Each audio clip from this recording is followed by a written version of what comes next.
ప్రియతమ నాయకుడు ఎంపీ దగ్గుమల్ల ప్రసాదరావు గారికి గట్టిగా చప్పట్లతో వారికి హర్షం వ్యక్తం చేయండి. అలాగే ఈ స్టేజ్ పై ఉన్న జనసేన, బీజేపీ మరియు తెలుగుదేశం పార్టీ కుటుంబ సభ్యులకి, నా ముందు ఉన్న తెలుగుదేశం పార్టీ, జనసేన, బీజేపీ కూటమి పార్టీ నాయకులు మరియు కార్యకర్తలకి, చిత్తూరు ప్రజలందరికీ పేరు పేరున హృదయపూర్వక నమస్కారాలు తెలియజేసుకుంటూ, ఈరోజు అన్ని విషయాల్ని ఇక్కడ ఉన్న నాయకులు ప్రతి ఒక్కరూ మాట్లాడడం జరిగింది.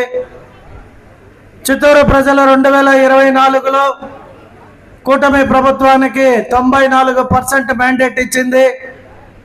ఏ రాష్ట్రంలో లేని విధంగా మన రాష్ట్రంలో 163 సీట్లు గెలవడానికి అహర్నిశలు కష్టపడిన కూటమి ప్రభుత్వ నాయకులకు అందరికీ కూడా మీ అందరి తరపున హృదయపూర్వక నమస్కారాలు తెలియజేసుకుంటూ, ముఖ్యంగా మా ముఖ్యమంత్రి శ్రీ నారా చంద్రబాబు నాయుడు గారు, అలాగే వారి తనయుడు, మనందరి ప్రియతమ యువ నాయకుడు నారా లోకేష్ గారికి కూడా నా ప్రత్యేక ధన్యవాదాలు. ఎందుకంటే నాలాంటి వ్యక్తిని గుర్తించి నాకు ఒక అవకాశం ఇచ్చి చిత్తూరుకు పంపితే చిత్తూరు నియోజకవర్గ కూటమి నాయకులు, ప్రజలు పెద్ద ఎత్తున 15,000 మెజారిటీతో గెలిపించారు. ఎప్పటికీ వారికి రుణపడి ఉంటాను. ఎందుకంటే ఇది నా కోరిక కాదు, నా తండ్రి కోరిక. ఒక తండ్రి కోరికను తీర్చడానికి ఒక పుత్రుడు పడే తాత అలాట ఎలా ఉంటుందంటే నాలా ఉంటుంది. నాకు అవకాశాన్ని కల్పించిన కలియుగ పెద్ద దిక్కుగా మనందరి భీష్మాచార్యుడు, ఎన్నో రకరకాల టైటిళ్ళు ఉంటాయి. ఎందుకంటే 43 సంవత్సరాలుగా ఈ పార్టీలో అహర్నిశలో కష్టపడే వ్యక్తి మనందరి అన్న దొరబాబు అన్న. మమ్మల్ని 6గురిని కలిపి కలుస్తారో లేదో, ఎవరికి ఇస్తే ఎవరు ఏమవుతారని చాలామంది అనుకునే వాళ్ళు. కానీ మేమందరం కలిసిమెలిసి ఒక కుటుంబం లాగా చిత్తూరు నియోజకవర్గంలో కలిసి తిరుగుతూ ఉంటే ప్రజలకు చాలా సంతోషం. చిత్తూరు అంటేనే బయట వారికి భయము. చిత్తూరు టౌన్ అంటే ఎప్పుడు ఇక్కడ రౌడిజము లేదా గలాటలు ఉంటాయి, ఇక్కడ అభివృద్ధి లేదు. చిత్తూరు వారంతా బెంగళూరు, అసలు బెంగళూరులో చిన్న చిత్తూరు అంటారు, హనుమంత నగరు ఆ ఏరియాలో ఇటుమడుగు కత్తెరకుప్ప అంతా పోతే ఆ కర్ణాటక ప్రజలు చెప్తారు, ఏమయ్యా మీ చిత్తూరులో ఎవరు లేదు, అంతా ఈడే ఉండరు కదా మీ వాళ్ళు అంటూ ఉంటారు. ఎప్పుడైనా మేము ఈ కర్ణాటకకు సంబంధించిన ప్రోగ్రాంలకు పోయినప్పుడు. అయితే ఆ భగవంతుడు కలియుగ దైవం ఆశీస్సులతో వెళ్ళిన ప్రతి ఒక్కరు కూడా మంచి స్థానం పొందారు. ఈరోజు నిజంగా కూడా మనమందరూ సంతోషపడాలి. చిత్తూరు నియోజకవర్గానికి ఏమేం జరిగింది అనేది ఇప్పటిదాకా చాలామంది చాలా చెప్పారు. మన ముఖ్యమంత్రి గారు చెప్పిన 48 గంటల్లో చిత్తూరులోనే ఫస్ట్ అన్నా క్యాంటీన్ ప్రారంభించాం. మన చిత్తూరు అన్నిటికీ నెంబర్ 1 ఉండాలనే నా కాంక్ష. ఆనాటి అధికారులు, ఆనాటి కలెక్టర్ సహకరించి 48 గంటల్లో దాన్ని ప్రారంభించడం జరిగింది. అలాగే సీఎం రిలీఫ్ ఫండ్ కింద అనేక మంది చిత్తూరులో కార్యకర్తలు కావచ్చు, ప్రజలు కావచ్చు, ఆర్థిక పరమైన సహకారం కావాలని వచ్చే ప్రజా దర్బార్లో అర్జీ పెట్టుకుంటే దగ్గర 350 మందికి 4 కోట్ల రూపాయలు ఇవ్వడం జరిగింది. మీరు మన ముఖ్యమంత్రి గారికి ఈ విషయంలో బలంగా చప్పట్లు కొట్టాలి. ఎందుకంటే ఏ రాష్ట్రంలో కూడా సీఎం రిలీఫ్ ఫండ్ ఇంత పెద్ద ఎత్తున ఎవరికి ఇస్తలేదు, మన ముఖ్యమంత్రి గారు ఇస్తున్నారు. అలాగే అప్పుడేగా మా గ్రీష్మ గారు చెప్పినట్టు ఆ ఫారెస్ట్ రోడ్లో జరిగిన ఒక చిన్న ఇన్సిడెంట్, నేను ఆ రోజు అసెంబ్లీలో ఉన్నా.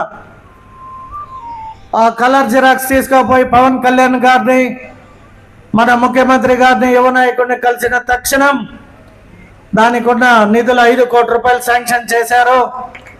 ఆ ఫారెస్ట్ రోడ్ని కూడా ఒక అద్భుతమైన మోడల్ రోడ్డుగా నిర్మించడం జరిగింది. అలాగే చాలామంది చెప్తారు చిత్తూరు అనగానే ఎక్కడ కూడా 6 గంటల తర్వాత చీకటే ఉంటుంది, సెంటర్ లైటనింగ్ లేదు, రోడ్డు వైడనింగ్ లేదు. ఎన్నో పక్కన ఉన్న నియోజకవర్గాల్లో మెయిన్ రోడ్లంతా బాగా అభివృద్ధి జరిగింది. నెల్లూరు కానీ, ఒంగోలు కానీ, గుంటూరు కానీ, విజయవాడ, అట్లే కాకినాడ, రాజమండ్రి, వైజాగ్ సిటీ కూడా తిరుపతితో పాటు అద్భుతంగా తయారైంది. మన చిత్తూరు మెట్రోపాలిటన్ సిటీస్కి దగ్గరగా ఉంది, కానీ అభివృద్ధి చెందలేదు అన్నారు. అలాగే దాని జోలికి పోతే ప్రజలు ఓటేయరు అని చెప్పినారు. నేను ప్రజలకు సేవ చేద్దామని వచ్చాను, సేవకుడిగా ఉండాలని వచ్చినాను. కాబట్టి నాకు రాజకీయాలతో సంబంధం లేదు. మళ్ళీ కూడా నేను రాజకీయ నాయకుడు అవుతానో లేదో అవన్నీ పక్కన పెడితే ప్రజలు ఇచ్చిన అవకాశాన్ని సద్వినియోగం చేసుకునేకి మొట్టమొదట అందరినీ ఒప్పించి ఆ రోడ్ వైడనింగ్ ప్రారంభించడం జరిగింది. మొట్టమొదటిగా మీరు చూస్తే కోర్టు ముందర ప్రతి ఒక్కరికి భయం ఉంటుంది. కోర్టుని తాకాలన్నా, కోర్టుకు సంబంధించిన వ్యవహారాల్లో ఏలు పెట్టాలన్నా. అయితే నేను ఫస్ట్ కోర్టు న్యాయం చెప్పే ఆ స్థలమే అన్యాయంగా రోడ్డు పైన కట్టేసి వేరే వాళ్ళని పోయి రోడ్డు ఇమ్మింటే ప్రజలు అది హర్షించారు. కాబట్టి ఫస్ట్ కోర్టు స్థలాన్నే అక్కడ కన్విన్స్ చేసి లోపల వేయడం జరిగింది. సో ఆ పని చేస్తుంటే అక్కడ ఎవరో ఒకరు సోషల్ మీడియాలో, ఫేస్బుక్లో ఒక మాట చెప్పారు. చిత్తూరు గాంధీ రోడ్డుకి గాంధీ బతుకుంటే చూసి సిగ్గుపడేవాడు, జాలిపడేవాడు, బాధపడేవాడు అని చెప్పారు. నేను అతనితో సోషల్ మీడియాలో ఒక మెసేజ్ చేసి, నేను గెలిచి 6 నెలలు కాలేదు, నాకు ఇంకా నిధుల పట్ల, అడ్మినిస్ట్రేషన్ పట్ల పట్టు వచ్చిన తర్వాత ఖచ్చితంగా గాంధీ రోడ్డు నిధులు చూసుకొని చేస్తాను అని చెప్పాను. అప్పుడేగా మా షణ్ముగారెడ్డి చెప్పినట్టు మా ఎమ్మెల్యే అంటే బెంగళూరు నుండి స్టైల్గా వచ్చాడు, నిధులు బాగున్నాయి, మంచి డబ్బున్నాడు, మీరు వేసేసి మళ్ళీ తీసుకోవచ్చు కదా అన్నారు. మీరు అలా చేస్తారనే మీకు ఓటు వేసినాం సార్ అని పెట్టారు. సరే, అతని కోరికను కూడా ఎందుకు కాదనేది అని చెప్పి కలెక్టర్ గారిని తక్షణమే కలిసి, సార్ మీరు పర్మిషన్ గ్రాంట్ ఇస్తే నేను అర్జెంటుగా గాంధీ రోడ్ చేయాలి సార్ అన్న. సార్ ఆల్రెడీ మనం ఇది హై రోడ్ స్టార్ట్ చేసాం కదా, మరి దాన్ని మనం పూర్తి చేయకుండా ఆ రోడ్డుకి పోతే ఎలా అని చెప్పాడు. సార్ హై రోడ్ అనేది ఆల్రెడీ ఒక డిస్ప్యూటెడ్గా ఉండారు, ప్లస్ అక్కడ ఒక అసోసియేషన్ పెట్టుకొని కొందరు అటు ఇటుగా ఉన్నారు సార్, అది టైం పట్టేటట్టు ఉంది, దానికి నిధులు కూడా పెద్ద ఎత్తున కావాలి. గాంధీ రోడ్ అయితే చిన్నపాటి నిధులతో మనం దాన్ని అభివృద్ధి చేసి చూపిస్తే ప్రజలకు ఒక నమ్మకం కలుగుతుంది అని చెప్పారు. ఎమ్మటే శాంక్షన్ చేశారు. అక్కడ చిన్నపాటి ఇబ్బందులు ఉన్నా కూడా అక్కడ ఉన్న గాంధీ రోడ్డు ప్రజల్ని ఖచ్చితంగా మెచ్చుకోవాలి. మీ అందరి తరఫున గట్టిగా వాళ్ళకి చప్పట్లు కొట్టండి. ఎందుకంటే ఎక్కడా కూడా కాంపన్సేషన్ ఆశించలే, డబ్బులు ఆశించలే, టీడీఆర్ ఆశించలేదు. వారికి పోయే స్థలం మొత్తం ఫ్రీగా ఇచ్చి మాకు ఒక మంచి ఎమ్మెల్యే వచ్చాడు, రోడ్డు చేస్తున్నాడంటే మేము కూడా సహకరిస్తామని ఆ రోడ్డుకు అందరూ సహకరించారు. ఈరోజు ఆ రోడ్డు అద్భుతంగా తయారయ్యింది. అదేవిధంగా పలమనేరు రోడ్ గాంధీ సర్కిల్ నుండి మన కాఫీ డే దాకా చూస్తే అటు మెట్రోపాలిటన్ సిటీ నుండి వచ్చే ప్రతి ఒక్కరు కూడా, జగన్ నువ్వు బెంగళూరు నుండి పోయి అక్కడ ఎమ్మెల్యే అయినావు, అట్లీస్ట్ మీ చిత్తూరులో రోడ్ వైడనింగ్ చేసి బ్రాడ్ చేయాలి, మేమంతా చిత్తూరుకు వస్తే రోడ్లు చాలా చిన్నవిగా ఉంది, అన్ఈవెన్గా ఉంది అని చాలామంది చెప్పారు అక్కడ పెళ్ళిళ్ళకి దీనికి వెళితే. సో ఆ రోడ్డు కూడా ప్రారంభించడం జరిగింది. దానికి కూడా డిస్ట్రిక్ట్ మినరల్ ఫండ్స్లో నుండి కలెక్టర్ గారు 16 కోట్ల రూపాయలు శాంక్షన్ చేయడం జరిగింది. టెక్నికల్ శాంక్షన్ వచ్చింది. ఇప్పుడు ఇంకా ఈరోజు రేపు మన మున్సిపల్ కమిషనర్ గారు టెండర్లు పిలుస్తారు. ఖచ్చితంగా పాతది ఒక 4-4.5 కోటి, ఇది ఒక 16-20 కోట్ల రూపాయలతో ఆ రోడ్డును కూడా అత్యంత అద్భుతమైన రోడ్డుగా తయారు చేయడానికి ఆల్రెడీ టెండర్ల వర్క్ కూడా ప్రాసెస్లో ఉంది. అలాగే మీరు చూస్తే ఈ కొంగారెడ్డిపల్లి పుత్తూరు రోడ్డు ఆల్రెడీ 2 సార్లు రోడ్డు డివైడర్ లైటనింగ్లు కూడా వేసి కలెక్టరేట్ ముందర చూశారంటే కలెక్టర్ బంగ్లా దగ్గర, కలెక్టర్ అంటే ఈ జిల్లాకి మెజిస్ట్రేట్, సుప్రీం పవర్ ఉన్న వ్యక్తి. మనము చేయకుండా ప్రజలను అడిగితే ఎవరు రోడ్డు ఇరు సార్. ప్రతి ఒక్కరికి మీ కలెక్టర్ బంగ్లా ఇది, దీన్నే కొట్టాను, మీదెంత అని చెప్పి ప్రజలకు అర్థమయ్యే విధంగా నచ్చ చెప్పి రోడ్డు చేయాలని చెప్పి మీదే కొట్టాలి సార్ అని కలెక్టర్ గారిని అడిగితే చిరునవ్వుతో శాంక్షన్ చేశారు. పెళ్ళాం బిడ్డల్ని, మా ఆస్తి పాస్తుల్ని కూడా అమ్మైనా ఎప్పుడైనా ఖర్చు పెట్టాల్సిన సందర్భం వస్తే పెట్టేకి సంతోషపడతాం. అంతకుమించి మేమేమి కోరుకునేకి వేరే పార్టీ నాయకులు మాత్రం రాష్ట్రాన్ని దోచేసి అమ్మేసి మళ్ళీ ఈరోజు వచ్చి ఎమ్మెల్యేకి ఎలా ర్యాంక్ వచ్చింది, ఎమ్మెల్యే ఏం చేసినాడు అన్నాడు.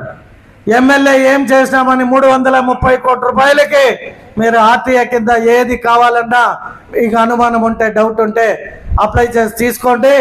పని చేసిన రోడ్లు, శిలాఫలకాలు ఉంటాయి. అప్పుడప్పుడు చెప్తుంటా మా చంద్రప్రకాష్ అన్నతో తమాషుగా, అన్నా ఎక్కడ పోయినా నీవే బోర్డులు కనిపిస్తూ ఉన్నాయి, మా అక్కది నీది పెద్ద పెద్ద అక్షరాలతో గీర్వాణి చంద్రప్రకాష్ అని వేసుంటారు. నాకు కూడా చూసినాక ఒక స్వార్థం వచ్చింది, నీకు పోటీగా నేను కూడా పని చేసి పోట్లు వేయాలన్నా అని చెప్పా. అంటే వారు కూడా బాగా పనిచేశారని చెప్తున్నా. అంటే ఒక్కొక్కరు ఇన్స్పిరేషన్ ఒక్కొక్క దీనికి. అలాగే మనం ఎలక్షన్ సమయంలో సూపర్ 6 అని 6 విషయాల్ని మన ముఖ్యమంత్రి గారు ఎలక్షన్ సమయంలో హామీ ఇవ్వడం జరిగింది. హామీ ఇచ్చిన ప్రకారమే మొట్టమొదటి ఎన్టీఆర్ పెన్షన్ 3000 ఇస్తా ఉన్న వైఎస్ఆర్ ప్రభుత్వంకి 4000 ప్లస్ అడిషనల్గా 3000 7,000 రూపాయలు మొదటి నెల ఇచ్చిన ఘనత తెలుగుదేశం ప్రభుత్వం నారా చంద్రబాబు నాయుడు గారు.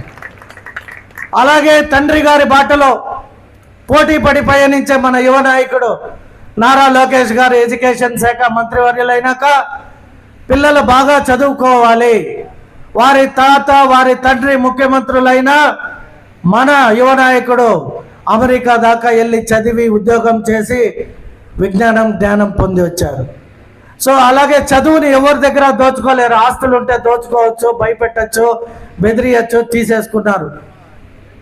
మరీ ముఖ్యంగా గడిచిన 5 సంవత్సరాల ఆస్తులు మీరు చూస్తే 22 ఏలో పెట్టేసిందనే బెదిరించి భయపెట్టి అనేక మంది ఆస్తులను కూడా కాజేసిన ప్రభుత్వం వైఎస్ఆర్ ప్రభుత్వం. అలా కాకుండా ఉండాలి అంటే పిల్లలు బాగా చదువుకుంటే వాళ్ళు ఈరోజు దేశం కాదు ప్రపంచమంతా ఐటీ రంగంలో నెంబర్ 1 స్థానంలో మన ఆంధ్ర రాష్ట్ర ప్రజలు మన వారు పనిచేస్తున్నారంటే దానికి కారణం ఆ రోజు నారా చంద్రబాబు నాయుడు, రాబోయే రోజులకి మా నారా లోకేష్ గారు. వారు ఎమ్మటే తల్లికి వందనం అని 7 మంది ఉన్న మన 6వ డివిజన్లో ఒక మైనారిటీ కుటుంబం మేము ఏమో మీకు తల్లికి వందనం వచ్చిందా అని అడిగితే వారు కొద్ది సిగ్గుపడి దాక్కుంటా ఉన్నారు. మీరేం భయపడాల్సిన అవసరం లేదు, రండి అన్నాం. ఎందుకంటే ఆ కుటుంబం గతంలో వైఎస్ఆర్ పార్టీ. అయితే మనం వచ్చిన తర్వాత 7 మందికి తల్లికి వందనం ఇచ్చే కాడికి వారిలో ఆనందం, చిన్నపాటి బాధ. మేము అటువంటి ప్రభుత్వంలో గతంలో ఉన్నామో ఈ ప్రభుత్వంలో ఓటేయలేకపోతేమే అని ఖచ్చితంగా చెప్తున్నా. ముఖ్యమంత్రి గారు ఇచ్చిన మాట ప్రకారం 3 సిలిండర్లు కూడా దీపం 2 పథకం కింద మా మహిళలకు ఇవ్వడం జరిగింది. అలాగే ఇంట్లో కానీ లేదా ఏదైనా వ్యాపారాలు లేని మహిళలు వారు తల్లిదండ్రుల దగ్గరికి పోవాలన్నా లేదా వాళ్ళ బంధువర్గం దగ్గరికి పోవాలన్నా లేదా పిల్లలు తీసుకొని ఎక్కడికైనా ఆహ్లాదకరమైన స్థలాలకు పోవాలన్నా ప్రతి ఒక్కటి డబ్బుతో ముడిపడి ఉంటుంది. అటువంటి ఆలోచన లేకుండా ఎక్కడికి కావాలన్నా ఫ్రీగా ప్రయాణించే విధంగా స్త్రీ శక్తి అనే ప్రోగ్రాంతో మహిళలకి ఉచిత బస్సు ప్రయాణాన్ని కూడా ప్రవేశపెట్టిన గొప్ప నాయకుడు మన నాయకుడు నారా చంద్రబాబు నాయుడు. ఇలా చెప్పుకుంటా పోతే అనేకం చెప్పడానికి సాయంకాలం 4 గంటలు పడుతుంది. అయితే ఒకటి చెప్పదలుచుకున్నా, వారిద్దరు నాయకుల స్ఫూర్తితోనే నరేంద్ర మోడీ గారు అటు కేంద్రంలో ఇటు నారా చంద్రబాబు నాయుడు గారు మనందరి పవర్ స్టార్ పవన్ కళ్యాణ్ గారు వారి యొక్క మంచి సదుద్దేశంతో మా యువ నాయకుడు నారా లోకేష్ గారు ఈ అందరి స్ఫూర్తితో నేను మా ఎంపీ గారు కూడా మా చిత్తూరు అంటే నెంబర్ 1 స్థానంలో నిలవాలి అభివృద్ధిలో అని చెప్పి ఎప్పుడు ఆరాట పడుతుంటాము. ఎప్పుడు సమయం దొరికినా మాట్లాడుకుంటూ ఉంటాము. అప్పుడే చెప్పినట్టు కేంద్ర విద్యాలయం మన రాష్ట్ర ముఖ్యమంత్రిది కూడా ఇదే జిల్లా కుప్పానికి ప్రాతినిధ్యం వహిస్తున్నారు. అది కుప్పానికి వెళ్ళిపోయింది కేంద్ర విద్యాలయం. ఒక రోజంతా చాలా బాధ ఉండింది. ఏమ్రా మా ముఖ్యమంత్రి గారికి అన్నీ ఉన్నాయి కదా, ఇదన్నా మనకు వస్తే బాగుండేమో అని. ఎమ్మటే మళ్ళీ నేను మా ఎంపీ గారు మాట్లాడి మాకు బాగా పరిచయం ఉన్న వ్యక్తి ద్వారా పైన మళ్ళీ ప్రెజర్ చేసి మళ్ళీ ఇంకొకటి కూడా సాధించడం జరిగింది. అది మన చిత్తూరుకి సంతపేటకు రావడం జరిగింది. ఖచ్చితంగా రానున్న రోజుల్లో 2 సంవత్సరాల్లో కేంద్ర విద్యాలయం బిల్డింగ్ పూర్తయితుంది. 3వ సంవత్సరంలో చిత్తూరు పేద ప్రజలకి మంచి నాణ్యమైన విద్యనివ్వడానికి మనం కేంద్ర విద్యాలయాన్ని పూర్తి చేస్తామని తెలియజేసుకుంటూ, అలాగే అదే సంతపేటకి త్రాగునీరు కూడా చాలా ఇబ్బందికరంగా ఉంటే మన ఎన్టీఆర్ జలాశ్రయాన్ని నుండి పైప్ లైన్ వేసి ప్రారంభోత్సవానికి సిద్ధంగా ఉంది. అక్కడ ఏదో చిన్నపాటి టెక్నికల్ ఇష్యూ వల్ల పోస్ట్ పోన్ అవుతా ఉంది. బట్ రానున్న 15 రోజుల్లో పెద్ద ఎత్తున ఆ పైప్ లైన్లో కూడా ప్రజలకి నీరు అందించే విధంగా ఓపెనింగ్ ఉంటుంది. అలాగే టిట్కో ఇండ్లు మీరంతా గమనించుంటారు. తెలుగుదేశం పార్టీ నారా చంద్రబాబు నాయుడు గారి కృషితో ఆ టిట్కో ఇండ్లు కట్టడం ప్రారంభించాం. మనం అనివార్య కారణాల వల్ల ఓటమి చెందిన తర్వాత ఒక బ్లూ పెయింట్ మాత్రం ఎత్తుకొని పోయి కొట్టిపెట్టారు. మనమే గడిచిన 5 సంవత్సరాల్లో 14 నుండి 19 దాకా దాన్ని బాగా అభివృద్ధి చేసి కంప్లీషన్కి తెచ్చినాం. అయితే వైసీపీ వాళ్ళకి అది జలస్. చంద్రబాబు నాయుడు గారికి ఏడ మంచి పేరు వస్తుందో అని ఆయనను బ్లూ పెయింట్ కొట్టేసి ఏవో పత్రాలు టకటకటకని గడిచిన సీఎం గారి ఫోటో వేసి ఇచ్చేయడం జరిగింది. అక్కడ ఏం మౌలిక సదుపాయాలు కదిపించలేదు.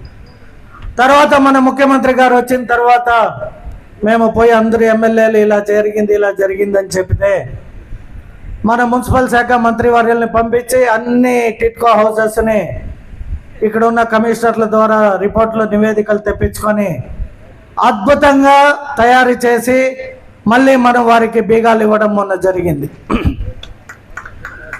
మీ అందరికీ చిత్తూరు నియోజకవర్గ ప్రజలకి మా కార్యకర్తలకి ఒకటే చెప్తున్నా, ముఖ్యంగా మా నాయకులకి, కూటమి ప్రభుత్వంలో నారా చంద్రబాబు నాయుడు గారు అలాగే మోదీ గారు అలాగే పవన్ కళ్యాణ్ గారు ఎలాగైతే పైన కలిసిమెలిసి పని చేస్తున్నారో ఇక్కడ చిత్తూరు నియోజకవర్గంలో కూడా ఇక్కడ ఉన్న పిఓసీలతో అలా జనసేన పార్టీ బీజేపీతో కూడా కలిసి మనం గట్టిగా రానున్న స్థానిక ఎన్నికల్లో ప్రజల్లోకి వెళ్ళి వైఎస్ఆర్ పార్టీ లాగా మోసంగా భయపెట్టో బెదిరించో నామినేషన్ని చింపేసి మనకున్న స్వతంత్రాన్ని లాక్కునే విధంగా రాజకీయాలు చేయకూడదని తెలియజేస్తూ మన ప్రియతమ ముఖ్యమంత్రి గారి కోరిక మనం చేసిన అభివృద్ధి దాన్ని ప్రజలకు తెలియజేసి మనం నిజాయితీగా రాజకీయాల్లో ఎన్నికల్లో పాల్గొని గెలవాలి అని తెలియజేశారు.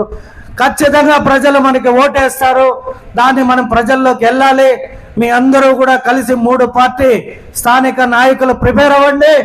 రానున్న 3-4 నెలల్లో స్థానిక ఎన్నికలు రాబోతున్నాయి. అక్కడ ప్రజలకి నీళ్లు కావాలా, లైట్లు కావాలా, రోడ్లు కావాలా, కాలువలు కావాలా, ఇంకేమి కావాలి అని మీరందరూ కూడా ప్రజల్లోకి వెళ్ళి వారిని స్థానికంగా శుక్రవారం పూట ప్రజా దర్బార్లో మీకు ఏం కావాలో తెలియజేస్తే ఖచ్చితంగా 330 కోట్ల పని చేసిన మనం రాబోయే రోజుల్లో 500 కోట్ల పని చేయడానికి కూడా సిద్ధంగా ఉండాల్సిందిగా కోరుకుంటున్నాం. ఖచ్చితంగా ఆ నీవా నది పైన బ్రిడ్జ్లో ఆ రిటర్నింగ్ వాల్ చేయబోయేది కూడా తెలుగుదేశం ప్రభుత్వం, తెలుగుదేశం పార్టీ నాయకులను తెలియజేస్తున్నా. అలాగే మీరు చెప్పినట్టు రోడ్లన్నీ కూడా విస్తరణ జరిగి స్ట్రీట్ లైట్లతో ప్రతి ఒక్క చిత్తూరుకి మనం స్మార్ట్ టౌన్ చేస్తామని ఎలక్షన్ సమయంలో హామీ ఇచ్చాం. ఆ హామీ ప్రకారం ఖచ్చితంగా మనం అందరూ అప్పుడే చెప్పినట్టు ఎంపీ ఎమ్మెల్యే వాళ్ళు ఎవరో చూసుకుంటారులే మనకేమి అనే ఆ ఒక చిన్నపాటి యామారింపు మీ దగ్గర ఉండకూడదు. మేము ఎలా కష్టపడతామో మీరు కూడా అలా కష్టపడితే మాత్రమే అది జనాల్లోకి వెళ్తుంది. స్థానికంగా వారి సమస్యలు పూర్తవుతాయి. వారి సమస్యలు పూర్తయితేనే మీకు ఓట్లు వేస్తారు. అంటే మీకు ఓట్లు అంటే మనకి, మన పార్టీలకి. కాబట్టి 3 పార్టీల వాళ్ళకి ఈరోజు ఈ స్టేజ్ పైన రానున్న 100 రోజుల్లో మన ముందర పెద్ద టార్గెట్ స్థానిక ఎన్నికలు. ఆ ఎన్నికలే మన మ్యాండేట్ రాబోయే 2029 ఎన్నికలు. కాబట్టి దాన్ని మీరు ఎంత జాగ్రత్తగా ముందుండి నడిపిస్తారనేది స్థానిక నాయకులకి, నాయకత్వానికి కోరుకుంటూ, లాస్ట్ బట్ నాట్ లీస్ట్, రాజకీయం అన్నాక అనేక రకాలు ఉంటాయి. అప్పుడే ఒక లేడీ చెప్పినట్టు వైఎస్ఆర్ పార్టీ కార్యకర్తలకు కూడా మన దగ్గరకు వచ్చి బండ్లు తీసుకుపోయారంటే అది మన గొప్పతనం. మనం అందరినీ చిత్తూరు నియోజకవర్గ ప్రజలకి మంచి చేస్తానని నేను హామీ ఇచ్చిన. అలాగే మీ అందరికీ ఈరోజు ఒక విషయాన్ని తెలియచేయాలి. అది నాకు ఇష్టం లే, బట్ మనసులో ఉంది చెప్తున్నా. ఎవరో కొందరు వైఎస్ఆర్ పార్టీ నాయకులు కావచ్చు, లీడర్లు కావచ్చు, నా పైన మన పార్టీ గురించి ఏవో కొన్ని కామెంట్స్ అంతా పెడుతున్నారు. అప్పుడేగా కవిత గారు చెప్పినట్టు నేనేమి నా ప్రజలకు తెలుసు. నా జీవితంలో 44 సంవత్సరాలు ఏ రోజు ఎక్కడ ఒక స్టేషన్కి పోయి కేసు కానీ, ఎక్కడ కూడా అన్యాయంగా ఎవరి దగ్గర దోచుకున్నట్టు కానీ, లేదో చిత్తూరుకు వచ్చి ఎమ్మెల్యే అయ్యి ఇక్కడ ఏదో సాధించాలని కానీ నేను ఏ రోజు రాజకీయాలకు రాలేదు. ఒక మంచి ఆలోచనతో వచ్చిన వ్యక్తిని నేను. వాళ్ళ రాజకీయాలకు వచ్చేటప్పటికే వాళ్ళ పైన నేరాలు ఘోరాలు అన్నట్టు ఎన్ని కేసులు ఉన్నాయి, ఎన్ని కేసులు తొలగించుకున్నారు. అలాగే వాళ్ళు చెప్తారు చిత్తూరులో గంజాయి అమ్ముతున్నారు, చిత్తూరులో లాటరీ జరుగుతుంది, చిత్తూరులో పేకాట జరుగుతుంది, చిత్తూరులో అవి జరుగుతున్నాయి ఇవి జరుగుతున్నాయి అంటూ ఏవో ఓర్చుకోలేనితనం. అంటే చిత్తూరు ఇంత అభివృద్ధి చేస్తారా అని ఎవరు ఊహించలే. ఆ బెంగళూరు నుండి వచ్చిన ఎమ్మెల్యే ఏసీలో వచ్చాడు, ఏసీ కార్లో ఉన్నాడు, ఆయన ఏసీలోనే ఉండిపోతాడు అనుకున్నారు. ప్రజలతో మమేకమై ఇలా పని చేసి చిత్తూరుకి ఈ స్థాయి గుర్తింపు తెస్తాడని వాళ్ళు ఊహించలే.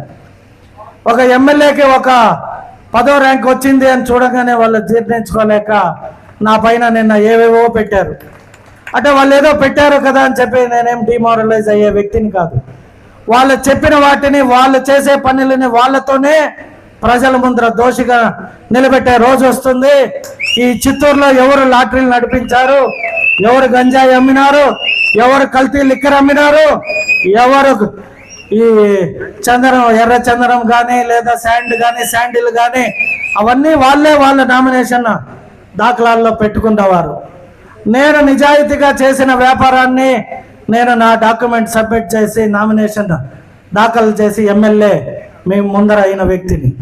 కాబట్టి వారందరికీ రేపు రానున్న స్థానిక ఎన్నికల్లో మా కార్యకర్తలు ప్రజలు బుద్ధి చెప్తారని ఆశిస్తూ, ఇంకా మీ యొక్క ఎంకరేజ్మెంట్ ఓటు రూపంలో కూటమి ప్రభుత్వానికి వేసి 60కి 60 గెలిపించిన రోజు ఈ చిత్తూరు ఆంధ్ర రాష్ట్రంలోనే నెంబర్ 1 మున్సిపాలిటీ కార్పొరేషన్ గా తీర్చిదిద్దే బాధ్యత నేను, మా ఎంపీ గారు, మా మేయర్ గారు, కాబోయే మేయర్ గారు, లేదా ఇప్పుడున్న చూడ చైర్పర్సన్ గారు, మేమందరూ కూడా తీసుకొని సమిష్టిగా ఇక్కడ ఉన్న నాయకత్వం అందరూ పని చేస్తామని తెలియజేసుకుంటూ, ఇంత అద్భుతమైన అవకాశాన్ని కల్పించిన చిత్తూరు నియోజకవర్గ ప్రజలకి, కూటమి నాయకులకి ప్రత్యేకమైన ధన్యవాదాలు తెలియజేసుకుంటూ సెలవు తీసుకుంటున్నా.